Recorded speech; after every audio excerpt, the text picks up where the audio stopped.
इस वीडियो में आप इतिहास के 10 ऐसे रहस्यों को जानोगे जिनका जवाब तलाशने की कोशिशें सालों से की जाती रही हैं, लेकिन वो रहस्य आज भी एक अनसुलझी पहेली बने हुए हैं। नंबर 1। सन 1888 में अगस्त से लेकर नवंबर तक लंदन के व्हाइट चैपल डिस्ट्रिक्ट में एक के बाद एक 5 महिलाओं का कत्ल होता है। कातिल ने 5 महिलाओं की हत्या एक ही तरह से की थी। पुलिस द्वारा इन 5 महिलाओं के कातिल का पता लगाने के बहुत से प्रयास किए जाते हैं, लेकिन सभी नाकाम रहते हैं। फिर अचानक एक एनोनिमस लेटर सामने आता है। लेटर लिखने वाले ने ये लिखा था, मैं ही असली कातिल हूँ। लेटर में उस व्यक्ति ने अपना नाम जैक द रिपर लिखा था। पुलिस की छानबीन के बाद ये सामने आता है कि ये लेटर एक झूठ था, लेकिन तब तक जैक द रिपर ये नाम व्हाइट चैपल और लंदन में पूरी तरह फैल चुका था और लोग कातिल को जैक द रिपर नाम से जानने लगे थे। तमाम कोशिशों के बावजूद ये पता नहीं चल पाता कि वह 5 मर्डर करने वाला व्यक्ति आखिर कौन था। इस घटना को 130 साल बीत जाने के बाद आज भी लोग इस मिस्ट्री में काफी इंटरेस्ट लेते हैं। नंबर 2। Shroud of Turin. ये एक ऐतिहासिक कपड़ा है जो कि इटली के ट्यूरिन शहर के Saint John the Baptist church में रखा हुआ है। इस कपड़े पर एक आदमी की छवि बनी हुई है। कहा जाता है कि ये तस्वीर ईसा मसीह की है। माना जाता है कि ईसा मसीह को सूली पर चढ़ाए जाने के बाद उन्हें दफनाने के लिए इसी कपड़े में लपेट कर रखा गया था, और इस कपड़े पर जो ये एक आदमी की छवि बनी हुई है, ये ईसा मसीह के ही शरीर के निशान हैं।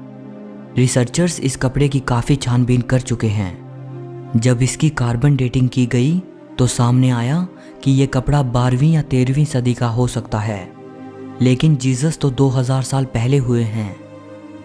एक इटालियन फिजिसिस्ट का ये कहना है कि साइंटिफिक टूल्स के ज़रिए ये साबित नहीं किया जा सकता कि ये कपड़ा जीसस का है या नहीं। रिसर्चर्स इस कपड़े को पूरी तरह से झूठा साबित करने में नाकाम रहे हैं, और ये एक रहस्य बना हुआ है कि ये कपड़ा कहाँ से आया था और इस पर दिखाई देने वाला ये इंसान कौन है। नंबर 3। क्या आप इमेजिन कर सकते हैं 15th सेंचुरी की एक पेंटिंग में यूएफओ का दिखाई देना? शायद आप माने या ना माने, लेकिन बहुत से इतिहासकार ये मानते हैं कि हमारे पूर्वजों को भी एलियंस जैसी किसी हस्ती का आभास था, और ये एलियंस वगैरह की बातें हमारी दुनिया में नई नहीं हैं। हिस्टोरियंस मानते हैं कि पुराने समय से ही लोगों को आकाश में यूएफओ नजर आते रहे हैं। यहाँ तक कि उस समय के आर्टिस्ट्स ने अपनी पेंटिंग में इन्हें कैप्चर भी किया था। उनमें से एक थे इटली के पेंटर डोमेनिको गिरलांदायो।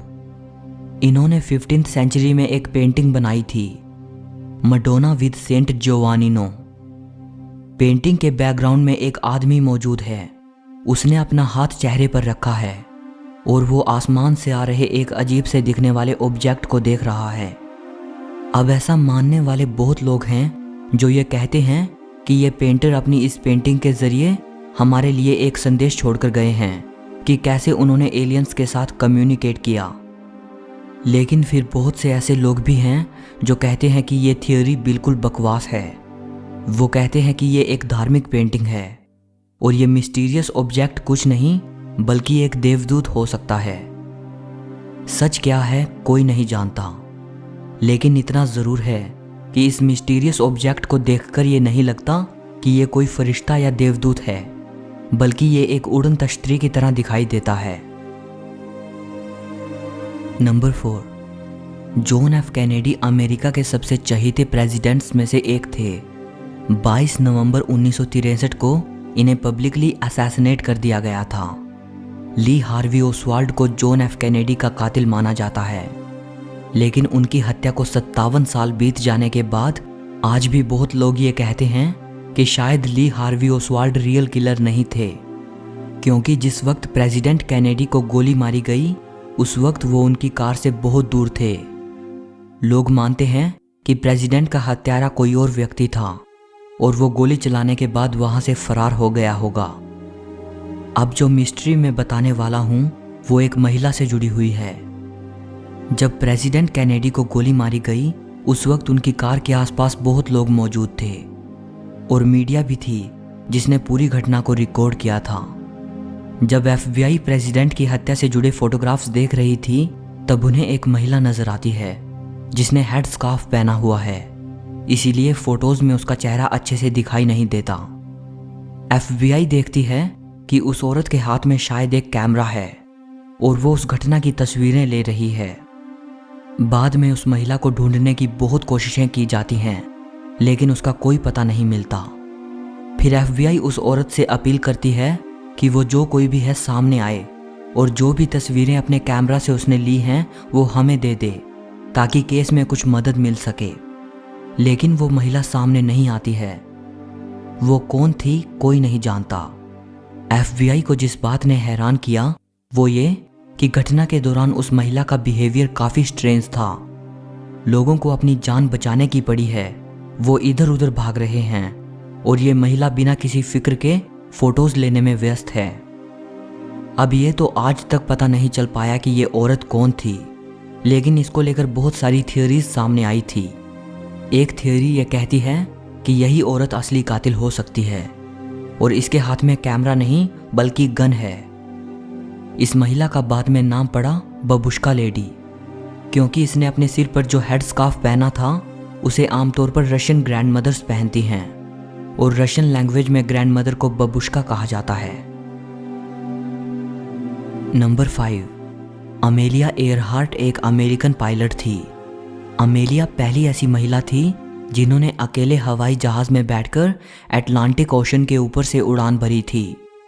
इन्होंने और भी बहुत से रिकॉर्ड्स बनाए थे और अपनी हवाई यात्राओं के बारे में बेस्ट सेलिंग किताबें भी लिखी थी।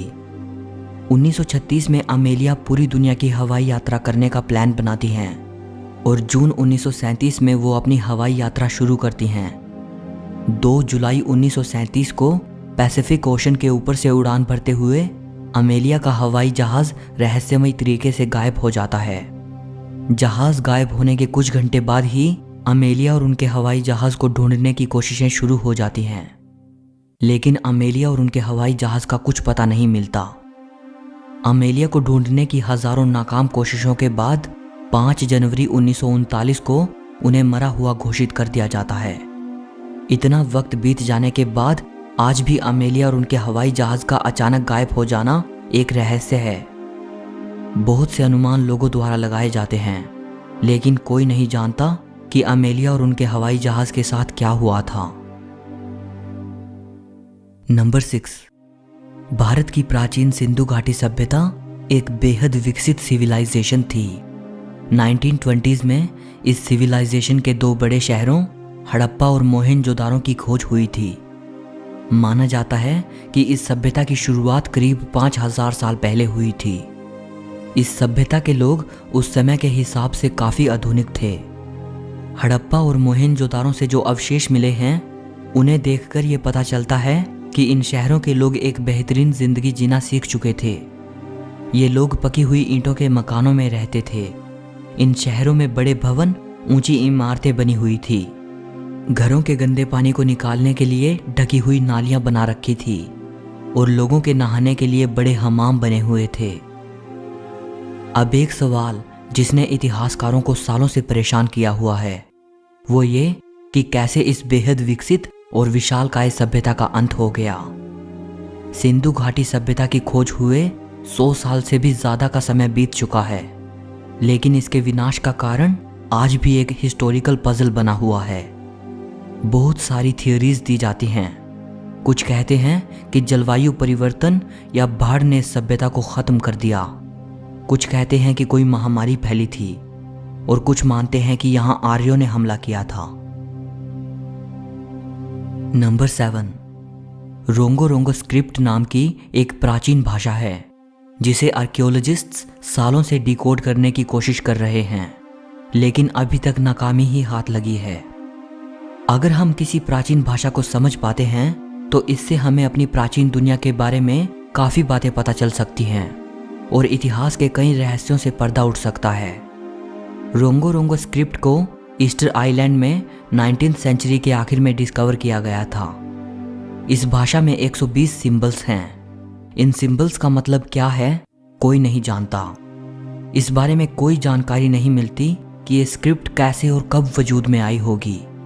ये माना जाता है कि 1860 तक भी ईस्टर आइलैंड के लोग इस लिखित भाषा का इस्तेमाल किया करते थे, लेकिन इसके बाद इस भाषा का ज्ञान खो गया।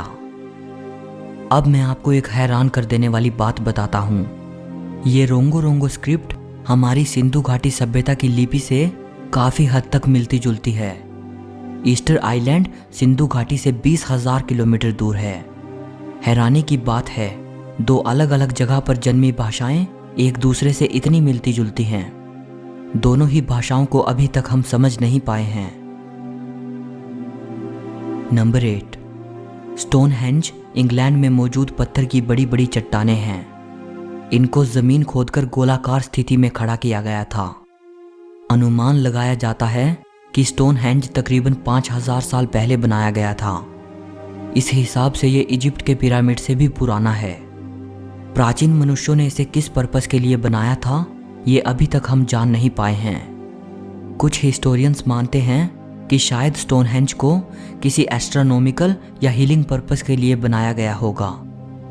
रिसर्चर्स मानते हैं कि उस जमाने के लोगों के पास जिस तरह के औजार मौजूद थे, उसे देखकर ये लगता है कि इसके निर्माण में सैकड़ों साल लगे होंगे। नंबर 9, इंग्लैंड में एक स्मारक है जिसे शेपर्ड्स मॉन्यूमेंट कहा जाता है। इसे 1763 के आसपास बनाया गया था।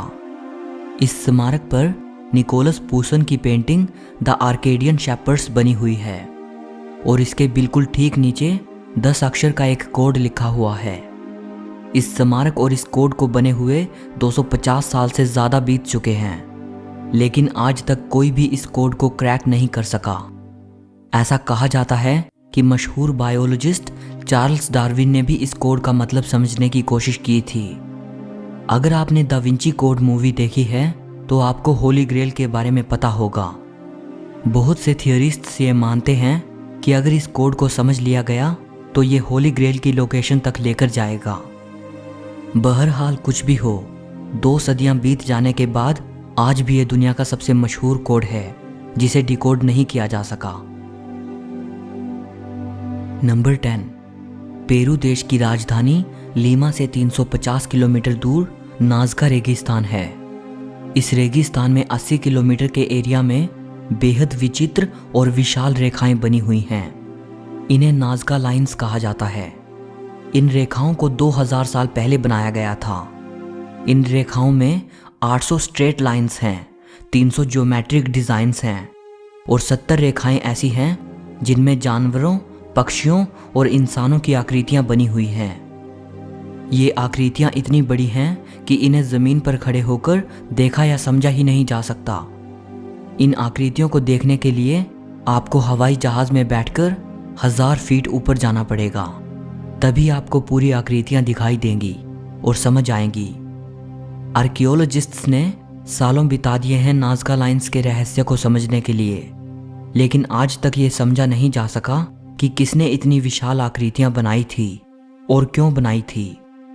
वहाँ के लोगों की यह मान्यता है कि ये इंसानों का काम नहीं है, ये किसी दूसरे ग्रह से आए लोगों द्वारा बनाई गई आकृतियां हैं। लेकिन अगर इनके पीछे इंसानों का ही हाथ है तो हैरानी की बात यह है कि 2000 साल पहले उस जमाने के लोगों ने बिना किसी आधुनिक टेक्नोलॉजी के ऐसे चित्र बना दिए जिन्हें सिर्फ आसमान से ही देखा जा सकता था। अगर आप इनमें से किसी टॉपिक पर एक स्पेसिफिक वीडियो देखना चाहते हैं तो कमेंट करके बताइएगा। इस वीडियो के लिए बस इतना ही। अगर आपको वीडियो अच्छी लगी हो तो लाइक और शेयर करना, और ऐसी ही वीडियो देखने के लिए चैनल को सब्सक्राइब करके बेल आइकन को दबा देना।